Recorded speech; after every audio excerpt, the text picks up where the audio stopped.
Our next speaker is going to be Chang Hee. Chang Hee is a design engineer and researcher currently based in London. With artifacts as mediums, he pursues a variety of design experimentations with the desire to broaden possible future design channels. His experiments in this field have led him to investigate a variety of sources, such as synesthesia, human-computer interaction, HCI, data translation, playful things, robotics, industrial design, and so on. Chang Hee Lee is one of the UK Design Council's ones to watch. This list of the 70 most talented emerging designers in the UK was announced as part of the Design Council's 70th anniversary celebrations. He is also one of Korean future leaders elected by the Overseas Korean Foundation. He's currently completing his PhD in Innovation Design Engineering at the Royal College of Art in London. We're really pleased to have Chang Hee Lee. Thank you. It's 5 minutes. 3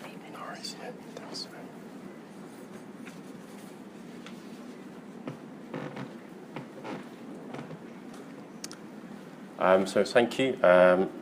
So I'd like to talk about synesthesia research from a designer's point of view, or let's say design engineering point of view. So there are many synesthesia research covering perspective from the field of science and fine art, music, but I believe a very little amount of debate exists in synesthesia research, particularly within the field of design and creative engineering.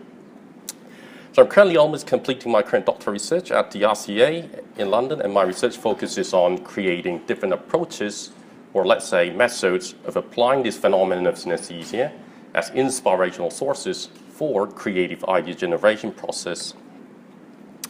So there are many creative practices exist relevant to synesthesia until today from all different disciplines, from collaborative projects between science and art, as well as in design, in music, in animation, performance, and many other different areas since the middle of the 18th century. Some projects allow people to sniff time, some projects visualize music so people can interact, some allow blind people to see images using vibration techniques. There are all different types of projects from all the various degrees. And from design engineering perspective, the subject of synesthesia links or inspires different topics from the idea of sensory substitution, data translation or sonification, material transformation, artificial sensory applications, qualitative interfaces, and many other potential research areas. So I was quite interested in how these provocative qualities of synesthesia can actually inspire different creative understanding and ideas, but there wasn't sufficient amount of literature covering these elements widely, particularly within the field of design, although there were a large number of projects exemplifying or mimicking the experience of synesthesia and try to translate one experience to another experience, and the debates are currently relatively few. What I mean by translation here is, I believe whoever is researching synesthesia knows translation within the synesthetic context. So let's say, for example, this is one of my previous projects called Essence in Space. It transforms or materializes a piece of music into a bottle of fragrance. So it basically tries to mimic the experience of synesthesia and attempt to deliver the quality of synesthesia to the general public. So as you have seen some example works and many other works in the previous slides and during the past several decades, as well as one of my works here, there are quite a few creative practices try to deliver the translated quality of synesthesia. Other approaches of synesthesia application in the field of design, particularly industrial design, is that it tries to study synesthesia to learn and gain insights to maximize or optimize sensory experience between the user and mass products. So they want to use or adapt the idea and phenomenon of synesthesia to investigate best user sensory experience, which I think Ning Hui have mentioned about that at the end of the presentation. So for example, vacuum cleaner has a number of different features that tries to interact with different user experience. The visual appearance of its body may indicate its possible capacity, sufficient or insufficient host flexibility, high or low mobility, and accessibility of switches. The sound produced when the vacuum cleaner is operating may allow users to interpret the suction power and cleaning efficiency, and the suction sound may also reflect a leaky hose. And during its operation, the vacuum cleaner may dispense an unexpected smell, which may also indicate overheating. So the idea here is that it wants to create an easy interpretable, good-looking, feeling good, and sounds appropriate gadgetry to create a best optimized sensor user experience by connecting and harmonizing each sensors for effective sensory communication between product and users. I'm not mainly interested in creating synesthesia-like creations, just like the examples and images I have shown in the previous slides, which they try to adapt the subject's synesthesia to influence and shape the external value of things to communicate with external audiences. I am more interested in how provocative intangible properties of synesthesia can evoke and encourage our thoughts to facilitate creative ideas generation process. So in order to facilitate creative ideas through different property or characteristic of synesthesia, I have conducted a project called 3 Studies of Synesthesia to firstly find out and explore some of the useful properties of synesthesia that may potentially encourage our creative thinking. So I've designed these 3 props, and these 3 props were designed to study some of the provocative elements of synesthesia. This is the first study, which I also call as a prop 1, that I created while I was exploring the idea of translative property of synesthesia. So if you investigate the amount of creative practices that tries to embrace the subject synesthesia or quality of synesthesia, many of them try to use this translation property as usage of synesthesia in their creative practices, which I consider one of key properties of synesthesia that inspires different creative thoughts and imagination. So I wanted to reflect and share this translative property by designing an artifact for better articulation. This simple prop, or let's say interface or display, imitates and mimics the translative property of synesthesia by considering how weight and scale could be associated with each other. So the liquid between the 2 transparent structures immediately expands its surface according to the pressure received on the glass surface. So the heavier the weight or pressure, the more the surface expands. This is the second study, which I call prop 2.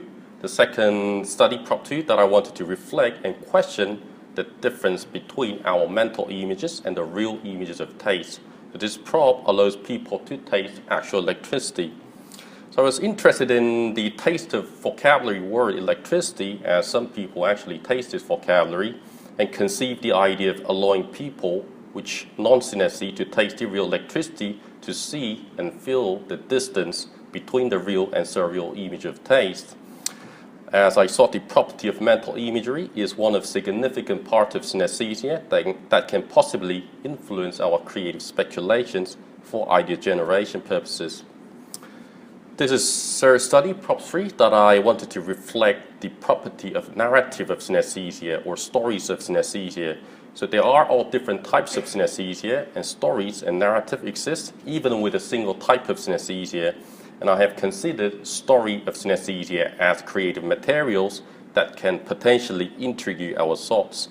So prop 3 is creation that I designed this through a narrative or story of anger-related synesthesia. It was driven by this story, which was provided by a potential synesthete, and I wanted to know whether the narrative of synesthesia itself can inspire random creative ideas. So in his story, he sees some sort of colors, fires coming at his face whenever he feels extremely angry, and when it goes super intense, he won't be able to see much for a while. So I literally mimicked it and materialized this story and created a mini apparatus that allows users to load their angers and blow it up. So it was inspired by the narrative of anger-related synesthesia and its level of intensity. Throughout the exploration of these findings, 3 creative properties of synesthesia through my own lenses, through my own perspective and lenses as a designer and as a design engineer, it raised me another question of how I can actually use these properties to encourage other people's creative thought and thinking. So I then began to create a toolkit, which I call Synaesthetic Provocation Toolkit, that may help to apply its properties of synesthesia for ideas generation purposes. First tool that I created within the Synaesthetic Provocation Toolkit was 20 different cards, which I call Translation Tool, that allows people to play with 20 different cards to find out their own different translative possibilities. So people can use and play with these 20 different cards to create their own combinations of translation. For example, if you combine taste and sound card, this means taste can be translated to sound and vice versa as well. And they can be simply be motivated by each card without combination if necessary. Cards are linked to different types of synesthesia based on some of lists, including Chang Hee's synesthesia list, but some cards were based on people's stories of synesthesia and experience of synesthesia. For example, stress is not a part of synesthesia, but may be a part of emotion. Energy is not a part of synesthesia as well, but some may experience energy-like graphic or color in their synesthetic experience. The second tool was the narrative tool, so I wanted to know whether stories of synesthesia can be useful in generating creative ideas, just like the idea that I created, this Prop 3, the angry explosion. So I've mixed different stories of synesthesia and created a book-like textbook so people could actually access to these stories of synesthesia because they are generally unfamiliar with these stories, unlike us. The third tool was a mixture of 5 different tools, so each tool can be used to stimulate sensory information of users or workshop participants. So 5 tools interact with 5 different traditionally recognized senses: taste, sight, touch, smell, hearing. So for example, participants can use smell tool to assess and influence their sensory information to provoke potential creative thinking and imagination. Unlike the translation card tool or narrative tool, these 5 tools are designed to be used by participants without processing any particular action, such as combining cards or reading the text. The reason behind this is that I wanted to influence our thinking by shaping and assessing our sensory information in a very, very intuitive way, especially given that the other 2 tools were relatively unfamiliar and therefore difficult to understand, especially such as the narrative tool. So using these toolkits, I have conducted several workshops in different institutions to see whether my toolkits are helpful in facilitating creative ideas. So these are some of creative themes or tasks that I wanted the student to conduct as a creative exercise. So these creative exercises include topics such as designing sensory abilities for robots, designing surprising gift as a birthday present, and more various subjects including designing instruments to defense capability of military weapons, which is absolutely nonsense. One of the workshops that I conducted with postgraduate students at the Royal College of Art was to design a surprising gift for a friend's upcoming birthday gathering. So participants used provided synesthetic toolkit to generate different inspiring ideas to handle this task. So this was one of participant Daniel Coppin's idea, where he designed a surprising gift for his friend by combining touch and smell cards, where the touch card triggered him the concept of button, and the smell card literally triggered the idea of smell. So this surprising gift is a very strange vending machine that creates a smell of ramen when someone inserts a coin and presses a dispense button. So Daniel's concept of the machine was inspired through combining the 2 cards and also motivated by his close friend's upcoming birthday gathering, which was within the coming week, and Daniel wanted to create a special gift for his friend who loved to eat pork noodle ramen when traveling across Japan. So by designing this unusual machine, Daniel wanted to trigger his friend's joyful memories of traveling in Japan through the smell of pork ramen, which sounded enough surprising as a present gift. It's a very simple machine. Inserts a coin and blinks up, and you presses the button and smells comes out. It's a rapid prototype sort of idea, and it's created by a student, so the smell is coming out. So I've also challenged this task myself to create a surprising birthday gift for my wife. create my birthday gift for my wife to see potential functionality of the toolkit to myself. So I came up with an idea of surprising toy as a birthday present while playing with some of the cards here. So the toy is called Silence In, and it's a very strange device or toy or lighting that operates only within maximum silence. So this means it only functions in zero sound, but also in a hidden dark place. Additionally, there must be no human or human-like emotion surrounding this device in order to operate its function. This means no one can actually see its operation near, as it requires no sound, no light, no human, nothing around, and it must remain alone. So practically speaking, people can only sneak and hide away, far away, to see its hidden performance, which I consider that unusual interactivity as some sort of joy or playfulness.